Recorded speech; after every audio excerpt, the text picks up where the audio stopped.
the suppression of the use of marijuana and of the forces lurking behind it are the most important jobs this department is now engaged in. In 1930, the records on marijuana in the Washington office of the Narcotics Division scarcely filled a small folder like this. Today, they fill cabinets.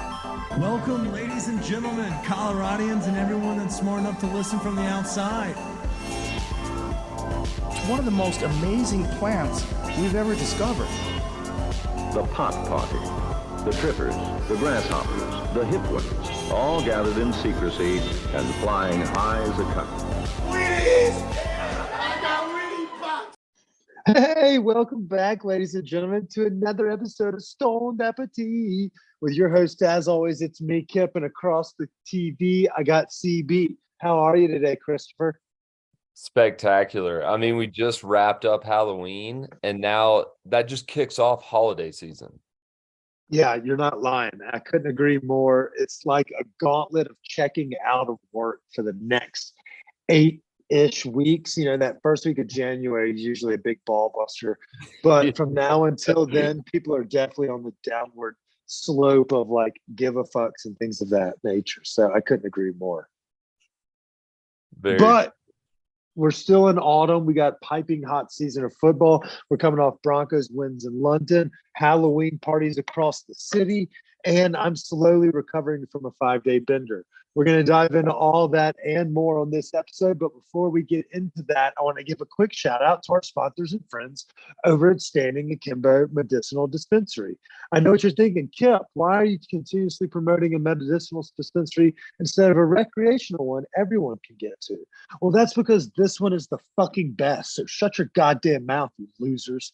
The answer is actually because not only are they a medicinal dispensary, but they have the best deals in town. Rather than trying to binge over the barrel or trying to juice up the prices, they're giving you rock bottom deals across the board.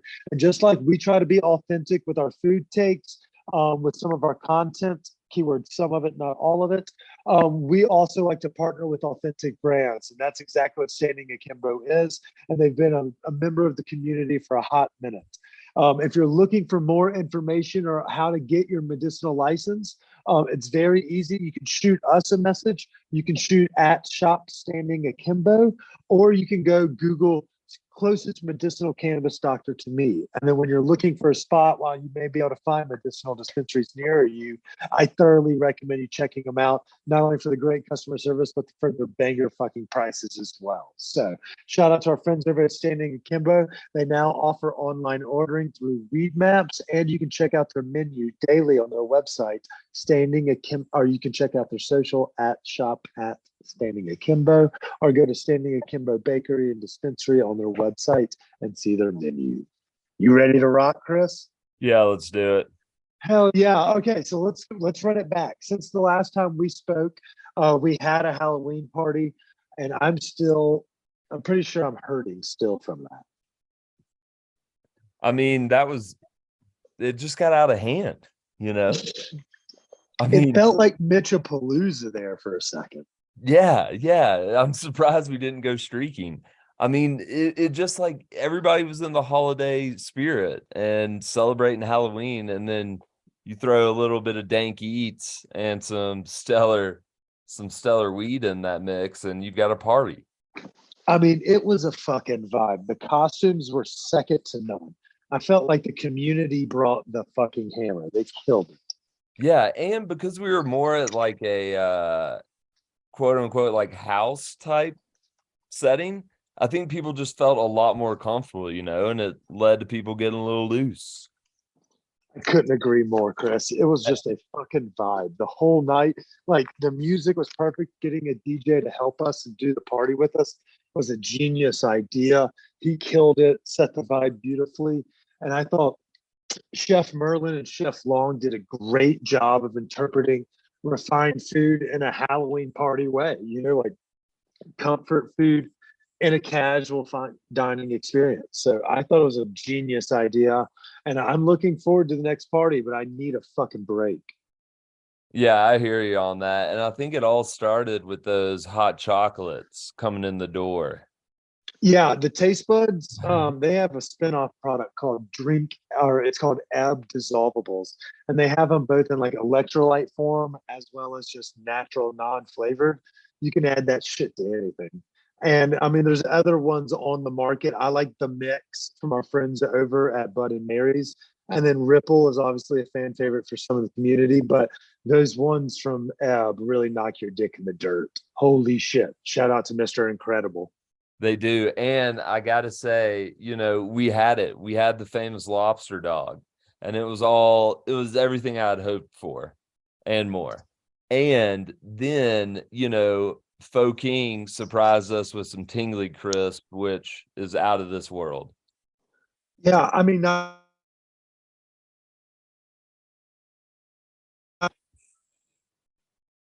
hold on. Now, there you go. You're better. I think it was your headphones. There we go. Yeah, it may have been. Not only was the whole menu from Chef Long and their team, it was delightful. Having them join Chef Merlin in the kitchen, it just amplifies their experience even more, because everybody knows they do creative dishes on their truck and they're, you know, trying to get the restaurant up and going. Obviously, anybody trying to battle that scene right now seems like it's an uphill battle for sure, but they're fucking killing it in the food truck game. And with these pop-ups, when they're starting to do more of these, man, they're really showing their genius and some really great, you know, like cultural flavors, authentic tastes from their homeland. It's just fucking delicious. I was thoroughly impressed with Chef Long and the team. Yeah, all around, just excellent job. Couldn't have asked for a better dinner. Yeah, but I mean, that was just the start of the fucking weekend. It was preposterous. All weekend was Halloween vibes all over the goddamn city. I don't think I got too much sleep throughout the weekend.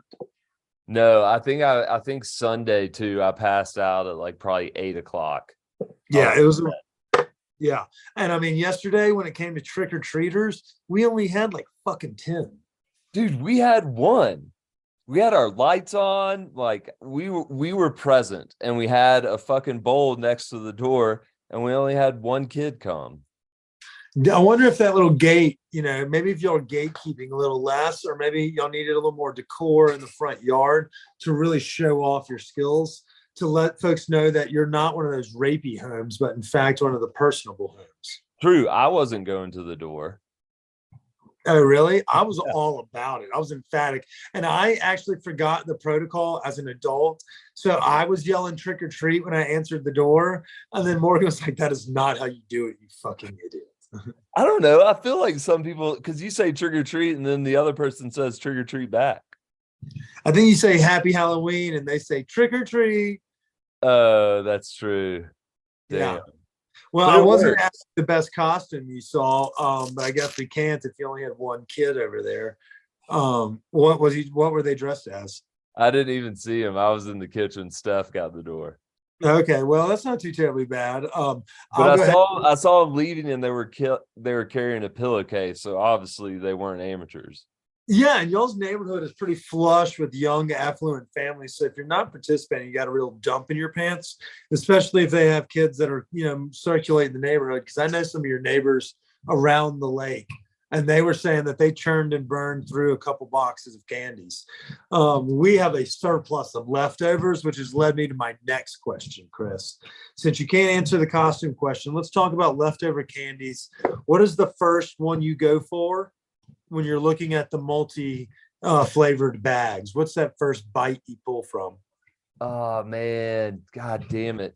All right, shooting from the hip. I gotta go. If there's a Twix in there, I'm pulling out a Twix first. Okay, that's not too terribly bad. I mean, it's because like normally, you know, I just don't go and grab candy bars that frequently. So that's one of those candy bars that's so good. I mean, the nougat, the caramel, the chocolate, like it hits the spot. I don't think there's any nougat in there. There's like a cookie, there's caramel, and then it's top. Well, that's kind of like the cookie, like that's kind of like nougat, isn't it? No, but it's all right. No one expects you to be smart on this episode. You showed your gall last week in the political landscape. When it comes to candy, it's my forte. What's your? I mean, I always go for refrigerated mini Snickers. I think the mini Snickers are perfect size for it. And 100 grand is the follow-up of those, like, because a full 100 grand, the ratio of the caramel crunch or the crunch to the caramel on the inside, the ratio gets off almost Cadbury eggish. But when you do it around the holidays, they come in those little miniatures and it's almost like pocket pollies. So 100 grand bars are delicious. And I think those are oftentimes slept on just because they don't have a real pizzazz to them and their, I guess, branding, so to speak. True. What's the one what's the treat that you like just repeatedly eat? Like you'll cycle through like 10 of them. Fucking Sour Patch Kids, Chris. Sour Patch Kids, Sour Patch Kids, Sour Patch Kids. And while that could have been Skittles if they weren't like putting kids in the hospital, they're currently Sour Patch Kids. And the blue ones in particular. Those things fucking are delicious. I love them dearly. But also the 2 packs of Starburst are pretty Oh cool. yeah. Okay, so let me ask you, what's your preferred pack? Because if you say double pink, you've got no imagination.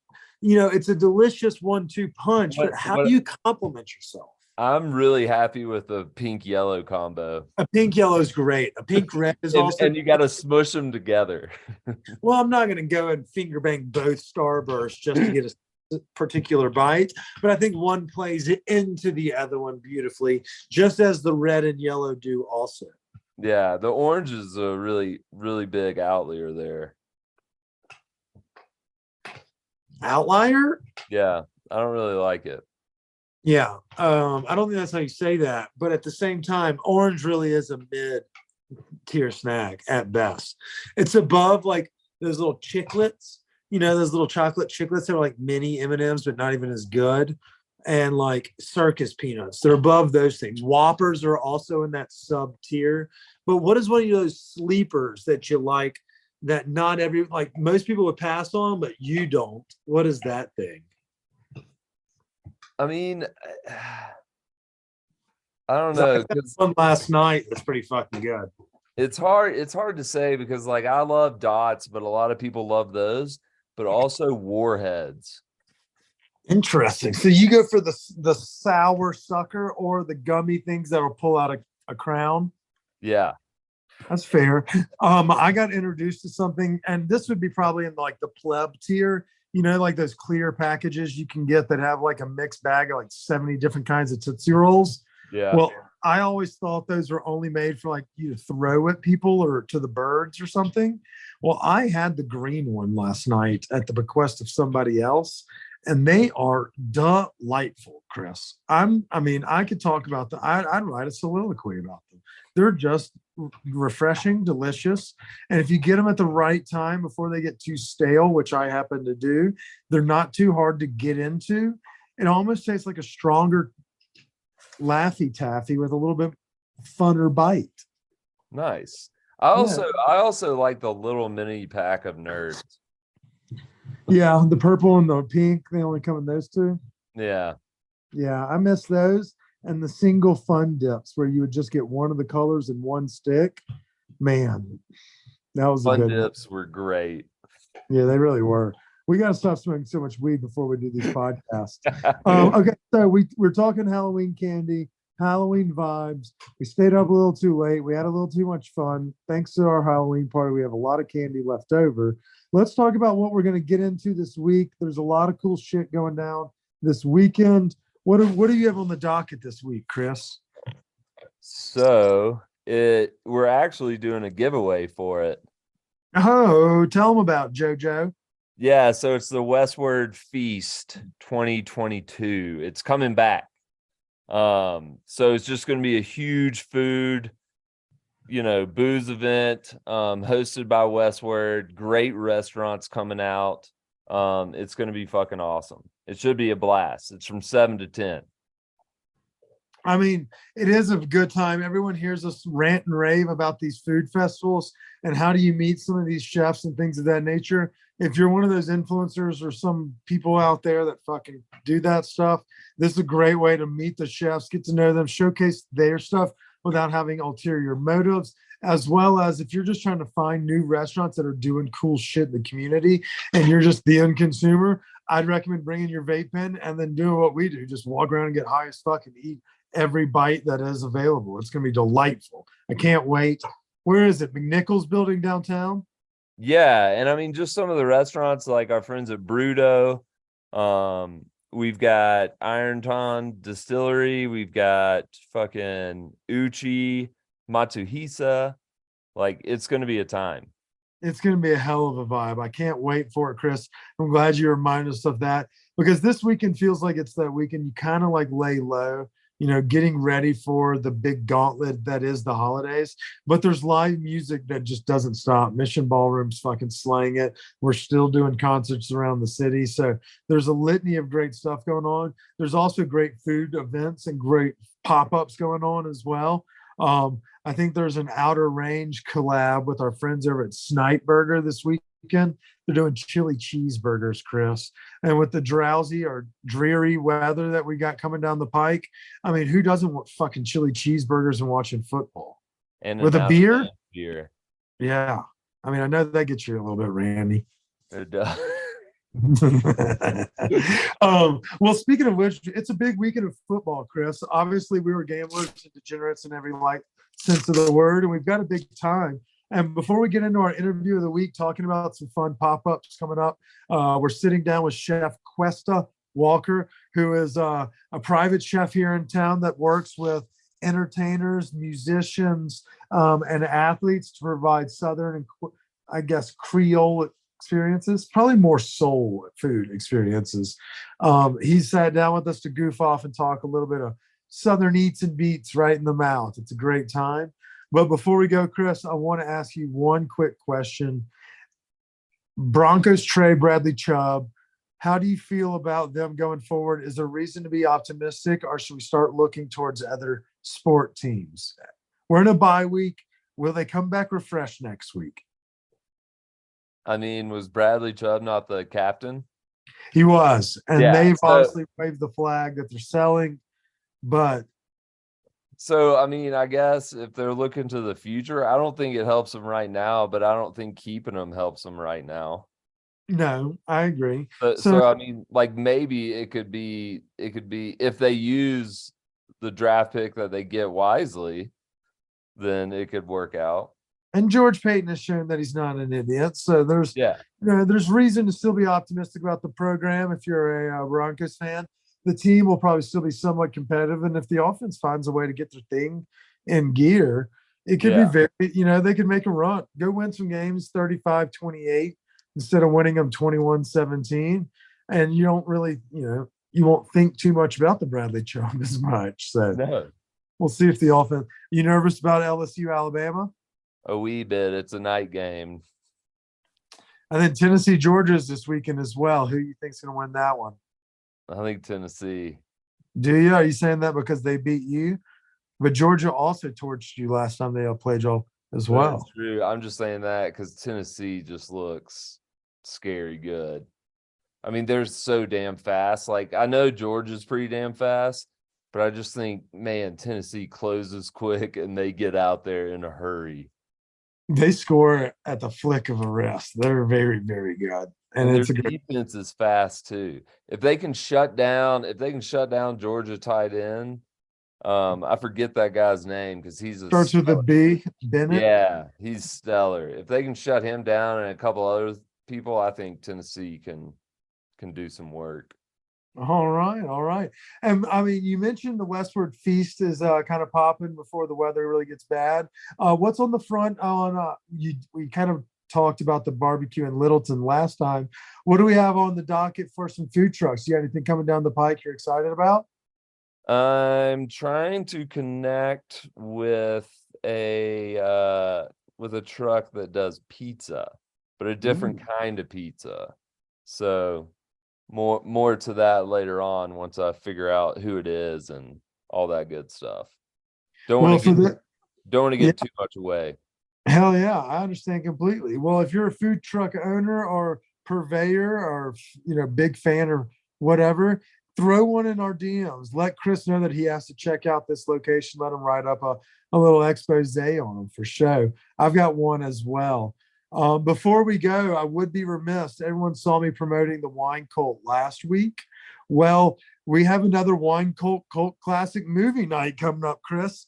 Next Wednesday, we're dropping it like it's hot. We're doing a little Dazing Infused, $35.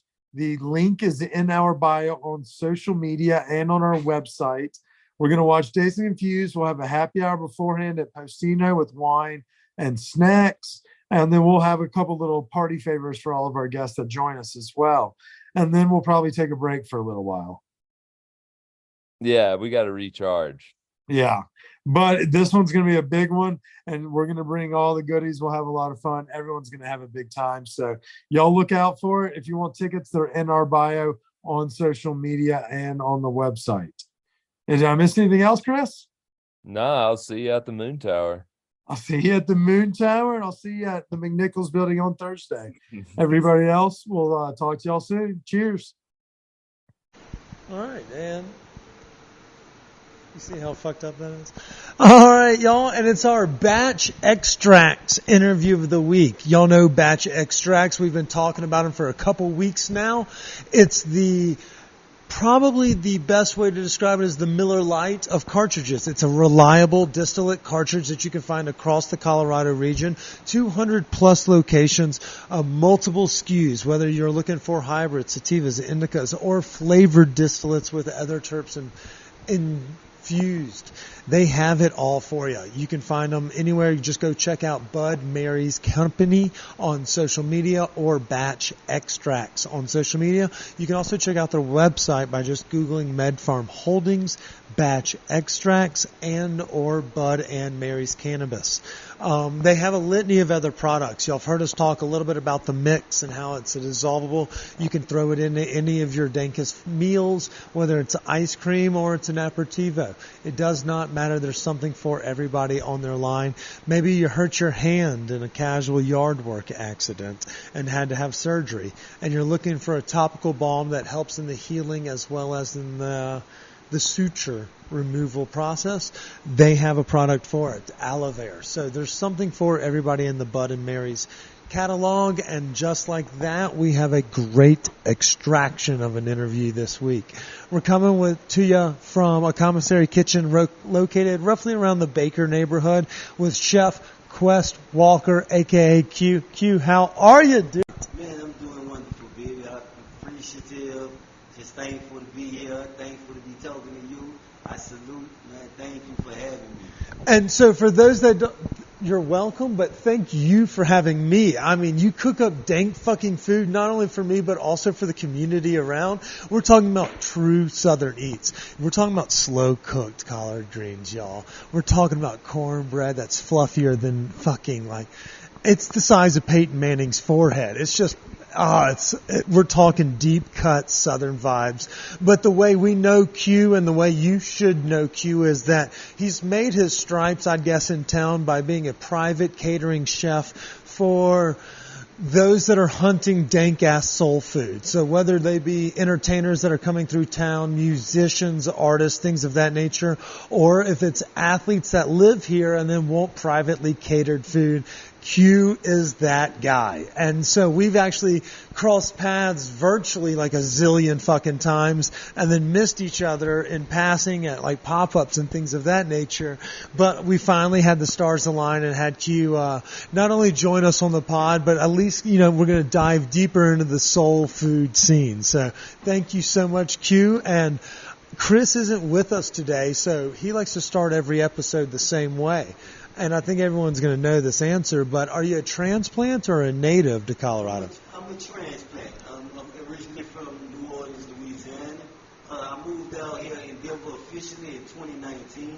I was out here in 2018, but I did go back. I come here, worked at Forestfield with Biker Gym, under Biker Gym, Go Big Dog. Shout out to Biker Gym right down Lambert Street. And then I left and came back in 2019 and officially made Denver my home. So what kind of made you want, same. I did it a couple years before you, but coming from the same area of the country, Louisiana, Mississippi area, what made you want to come out west? Was it the lack of soul food or the need for more soul food? What was it that made a call to you? To be honest with you, I came out here for the jobs. I Googled. A lot of people don't know I had Googled Denver. And I was like, man, they're thriving up here. I'm going to go up there and check it out. I had never been up here. I'd never been in the state of Colorado. So I basically come up here for the jobs. And, yeah, they had awesome jobs. From Carsfield, Red Rocks, I'm being honest, the works, convention centers. There were so many jobs I was kind of taken back. So I dived right in, man. Met up with Biker Jim, and yeah, me right there in Carsfield, right there with the Rockies. And I was loving it. And loving Denver ever since then. So what was it in New Orleans that I guess drew you to the food scene that made you want to come to Colorado and check the vibe out? Was it, did you start, cooking at home? Was it a New Orleans flair? Like, I mean, obviously now you're doing your own thing as well, but at the same time, prior to Biker Jim's, how did you fall in love with the foods? Well, I actually fell in love with the food. I was kind of forced in it. At a young age, when I used to get punished by my great-grandmother, my grandmother, and my mom, they used to make me sit there and watch them cook. And so my grandma hit me on my hand and hit me on my head and said, look, you pay attention. And she taught me how to do rice first, and then, you make your red beans. And she said, hey, you got to put this inside your cornbread. Hey, you got to do this for jambalaya. Hey, you got to make your chicken this way. So, at a time, when you're a young boy, you're talking 6, 7 years old, you look at cooking in different lights. You're a little sexist with it. Hey, that's for women to be doing in the kitchen. You're a little sexist. I didn't ever see, my uncles in the kitchen cooking. It was just my grandmother and my mom. They was in the kitchen cooking. My sisters, they was cooking. So I just took it from there. I looked, and I was like, oh, okay. When you get older, man, the women love a man that can cook. Just be honest with you. I mean, I feel like my mom is probably the best cook in our house as well, and we come from the Baton Rouge area, and I don't know if it was like that old, community style where like it was one and the other and things of that nature, but you are right, the ladies of the South can cook better than anywhere else in the country, and it starts like literally at the gas station food. Dude, gas station food, the jambalaya, those meat pies, those fucking... chicken on a stick, give it to me. All of it. Gumbo. Dude, boudin. Okay, so let me ask you a question. What, I guess, is you started working with Biker Jim, and, you're still working with some folks in the community doing, pop-ups and working in the big events and things of that nature, but you're doing your own thing and you brought that Southern flavor out there. How did you figure out that you wanted to do that once you got out here?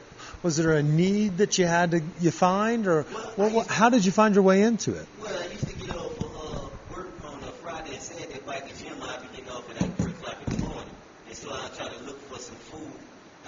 And it wasn't no food, really in the wee hours of Denver that you can actually find. By the time I got off, the food trucks, which are exceptionally delicious. I'm gonna be honest with you. The food trucks out here is delicious. So shout out to all the food trucks. But yet, when I'm 3 o'clock, 3:30 in the morning, I'm getting off, I couldn't find the food. I just had to go to McDonald's. And me knowing how to cook, I was like, you know what? I'm looking to get an LLC license. And I did. Me and my child mother, shout out to Lisa Reese, she made sure she did all the paperwork, got everything together with the state. And we started doing breakfast place. And then there was a guy by the name of Lottie Scotty. He came into Biker Jim on a Thursday, and he was like, he heard me talk. He's like, oh man, you from down south? I said, yeah. He said, I sure wish I could get some down south cooking right now. He said, I'm with Top Flight. We over around the corner. We at the Spirits. We about to do a concert. And he said, I said, well man, I have some. I actually got some red beans, and I have some A2 that's really cooking while I'm at work right now. He was like, man, if you could bring 4 or 5 plates to me, man, I'm telling you, we'll pay you, we'll take care of you. I said, okay. So I got off the ship, finished the pots and everything at Biker Jim, went home, grabbed the food, put it up in some styrofoam, and I bought it over to the Spirits. They escorted me like I was like a celebrity. Walked me in like I. Dude, etouffee in this community is a celebrity. But this is a fucking wild guy. That's serious. This is all happened. And Top Flight, man, and Lottie Scott, they ate the food and they loved it, man. They loved it. And so I think it was like about at least a month later, Lottie Scott hit me up and he said, hey, man, I got Twister coming in town to do a video shoot. He said, man, you mind catering? I said, yeah, I'm game. He says, for 2 days. I said, okay. He says, Twister wants some seafood. He wanted a big old seafood bowl. And that's how all this started, man. That's the deal. Who's the wildest person you ever cooked for? Someone that said like, no, I don't like butter. Or someone that's like, no, don't give me crab. Like, someone that you're like, the fuck am I doing here? Like, Because you literally weekly, obviously you do pop-up events or you do events for the artists at things like Cervantes and other, clubs around town. But like, who's the one that you're like, God damn, I can't believe I signed up for this one. Someone put him out there. Put him out there. Put him on blast. He's not bougie or whatnot. He's not. YK Osiris. He wasn't bougie, but he by him being from the South, he a skeptic, just like most people from the South. Oh man, what this dude up here trying to hustle water with the gang? He ain't got no authentic food. You can tell his expression on his face. But when he tasted it, my man, it was all the problem. He couldn't stop. But he had that impression on his face, like he was asking so many questions, like, you cook what? What do you have? You have the pepper jack, baked mac and cheese. Oh yeah, Slappy Daddy drumsticks. Oh, you from New Orleans? You from South? He was just a skeptic. But then when he tasted, man, the man must eat 2 plates instantly. He was eating, just gobbling it up. Yeah, that's why I killed Osiris. I never forget that moment. But it's everybody that I cook for to see the expression on their face, like a Benny the Butcher or a Conway the Machine, my man Amazi, a T-Rail, a Stunner Girl, a Lotto, to see their expression on their face, my man. That's like, because these, let's be honest, these are multi-millionaires. They can eat from anybody they want to eat from. They can have anything catered to them, and so for them to be my product, and they love it and they like it, it's a great feeling. I'm gonna be honest. I mean, people can see it on our social media. It's dank as fuck, and you're cooking with passion, which is one thing that we like to highlight. And it's kind of like you mentioned, like it was instilled into you when your mind is a sponge. When they say that about kids, like you take in everything, whether it be the F word or whether it be ingredients for how to make a roux, something like that. Colorado seems to have this like light brushing of Cajun and soul Southern food, which I don't feel like really gets into like the flair or, the culinary like passion that comes through it. What are some of the dishes that you feel most passionate about when you are serving them? You're like, this one's going to fucking slap. It's always reliable. You mentioned the red beans. That's a tradition every Monday in New Orleans. What's the one that you're like, fuck yeah, no, everybody's calling for it? My signature is my pepper jack, big macaroni and cheese, my Slappy Daddy, big drumsticks they made with kiwi juice. What is Slappy Daddy chicken? Slappy Daddy chicken drumsticks, rather be the drumsticks of the week. They just Slappy Daddy because they spicy and juicy. They spicy. Fuck yeah. Meat do fall off the bone. With a little citrus on top? Yeah. So I always use juice. I like to use a variety of juices. I even use coconut inside my red beans. A lot of people don't know that. I use coconut. Shit, you don't be telling people that. That's a little secret. That's a little secret. But my collard greens. Let's talk dirty about those. Yes. I love those fuckers. Yes, indeed. My collard greens are totally different.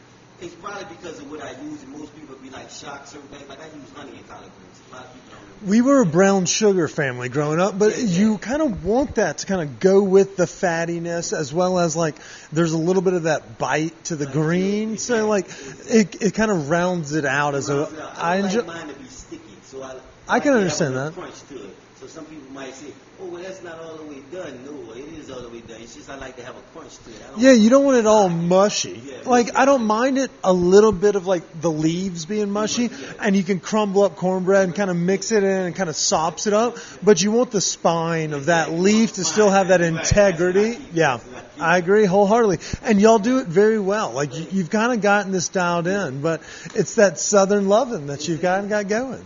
I love doing what I do. I'm very passionate about what I do. I'm not arrogant about it. I'm not a food critic. Me neither. We just like to eat good, right? Gas station, Popeyes, all the way up. That's why I fucking love you, man. That's why I fucking love you. That's why I love you. I eat everything. Like I say shout out to the food trucks. Shout out the awesome food. Man, Gringo Tacos, man, y'all better check them out. I'm telling y'all. I'm telling y'all places where I eat. They've seen it. They Breakfast Queen in Inglewood. Oh, okay. I was thinking of the one right there at Santa Fe. Was that? Queen, I think they closed that. Yeah, they did. I was gonna say rest in peace. Breakfast Queen on South Broadway, right on South Broadway in Hampton. Man, two brothers run that Costa and George. Man, that food is amazing, man. Them cooks in there. We're losing diners at a rapid, like we grew up in a Waffle House community where Waffle Houses were every 2 miles. Out here we have, you know, like at least when I moved here, we had a litany of diners that were at least local, you know, prominent. And now we've started to kind of lose those. So when you remind us of the Breakfast Queen, it's a reminder to everyone they need to go fucking support their local diner. I support local, man. I love supporting local. I eat a lot of places local. I eat all up and down Gaylord Street, Pearl Street, because I get this all the time. Like, Chef, do you cook your food? I rarely cook for myself. Now, don't get me wrong. I love cinnamon-infused ribeye steak. I love fried strawberry shrimp. Po' boys, these are the things I cook for myself. Wait, fried what? Strawberry? Fried strawberry shrimp po' boys. What when you bite into it, I call it taste the berry, because when you bite into it, you taste the strawberry. Is it Gulf? Oh, it's Gulf shrimp. We're going to have to give this a whirl. Fried strawberry shrimp. I call it taste the berry. So when you bite into it, you taste strawberries. Real spice. Got spice in it. Real key. Okay. Okay. Yeah, my authentic creation. I don't think you can find that nowhere else in the world. I fucking love it. And that's what you need. You got to, you know, something that makes it pop. And it seems like you not only, you know, let me show it to you, but it just happened to kind of fall in the opportunity in the lap. It seems from there it's been a cataclysm or even a fucking avalanche, pardon the Colorado pun, because now you're cooking for the pro athletes that are in our community. And I mean, look, we come from fucking the South, and these guys are from like Pennsylvania. I was going to say, I saw you cooking for a couple Denver Broncos the other day. What do they know about that? Yeah. Oh, he loves my food. KJ love my food, and you know, man, we converse, and you know, I'll be doing a big event for him. Tim Patrick, shout out to my boy Tim. How's he healing up? Oh man, he healing up great. And then you were on the Talk of Colorado as well. Yeah, on the Talk of Colorado. Shout out, baby. Shout out, Brady. Shout out everybody over there. Johnson, yeah, man, he's doing all things, bro. You know, like I said, you can find me out here in Denver. You can always find me at Club 778. That's 778 Mariposa Street. You can find me at Savante. Shout out to Dan, the whole staff over at Savante. Scotty Morrell and the boys. Love them. Indeed, man. You can catch me at the Fillmore, man. I'm at the Mission Ballroom. So I be a lot of places, you know, cooking. So you could catch me. And if you want some private event help, you hit my Instagram. It's QUESTA. That's all you have to put in.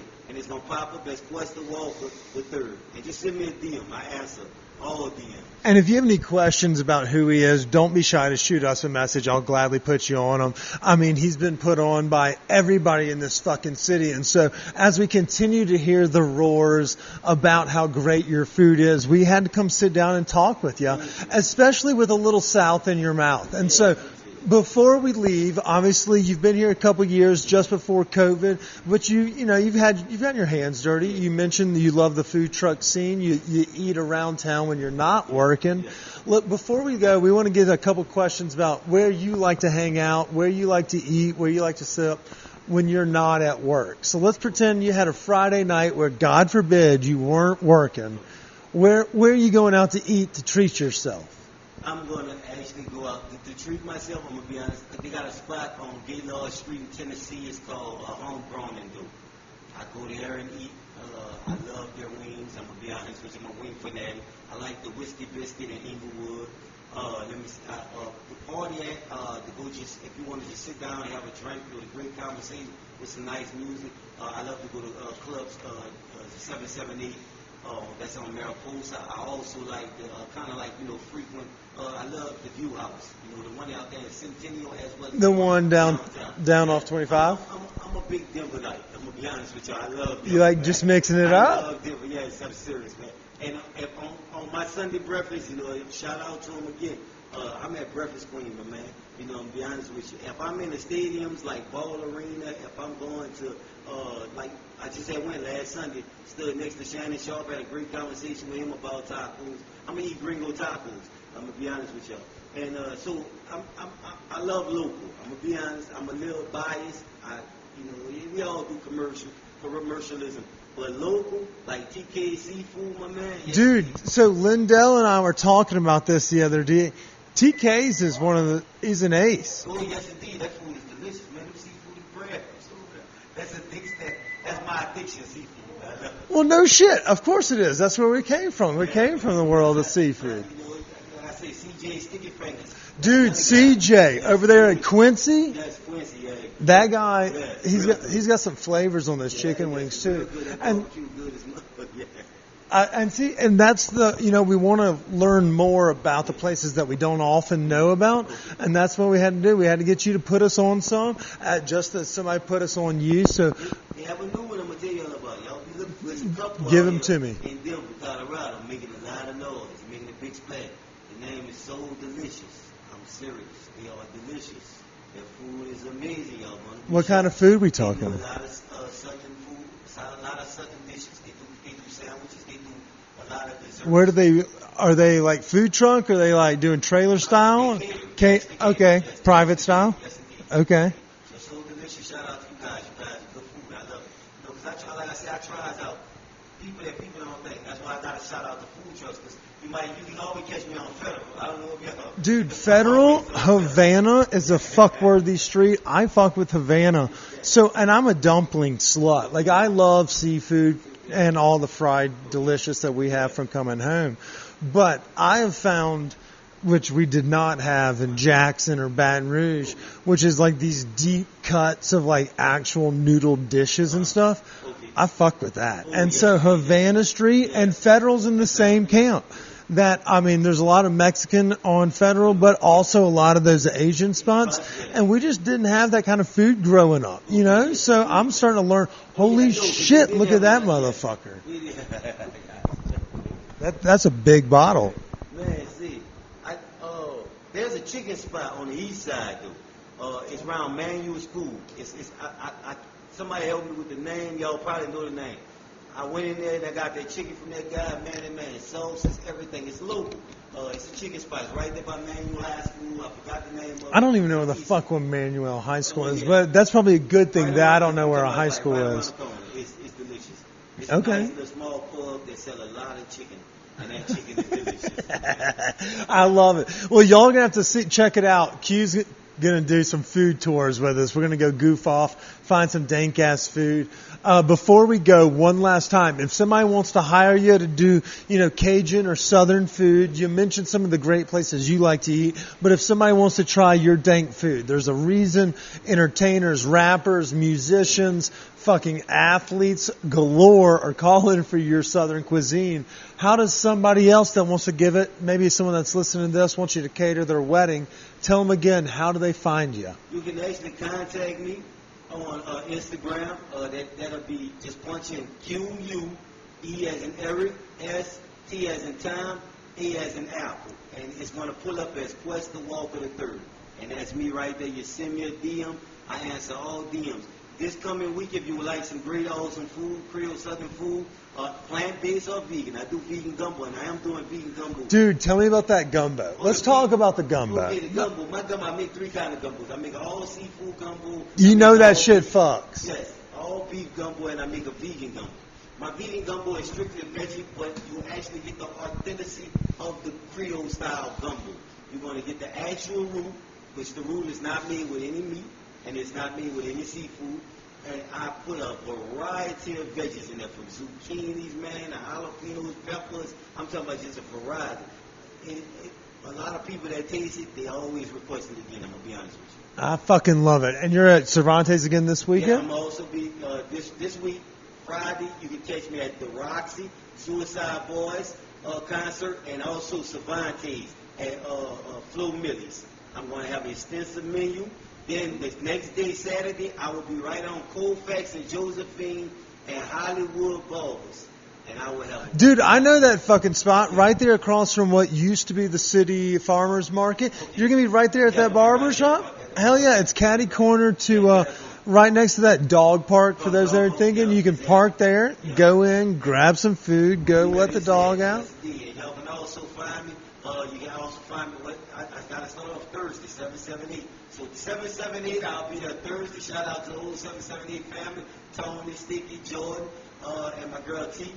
And then I'll be Friday. I will be at the Roxy as well as Cervantes, doing two at the same time.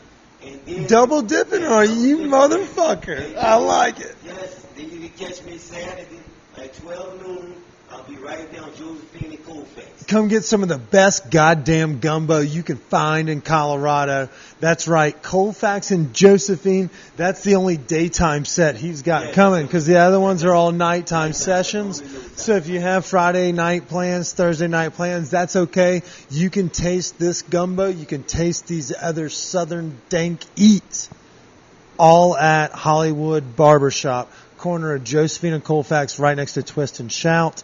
Right before the Pete's Greek or whatever that Greek spot is. So come check out Q's Food, and if you want to have them in your house, have them cook for you and all your friends and family, check them out on social media. That's Questa Walker the Third.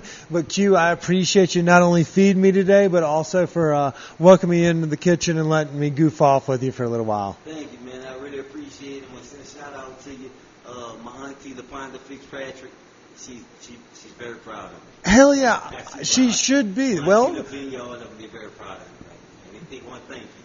hey, I want to thank them. They raised a hell of a young man, and he's fucking kicking ass out here in Denver. So don't worry, the Southern folks are taking care of each other, and he's taking great care of us as well. So until next week, we want to say stay high, stay hungry. Cheers.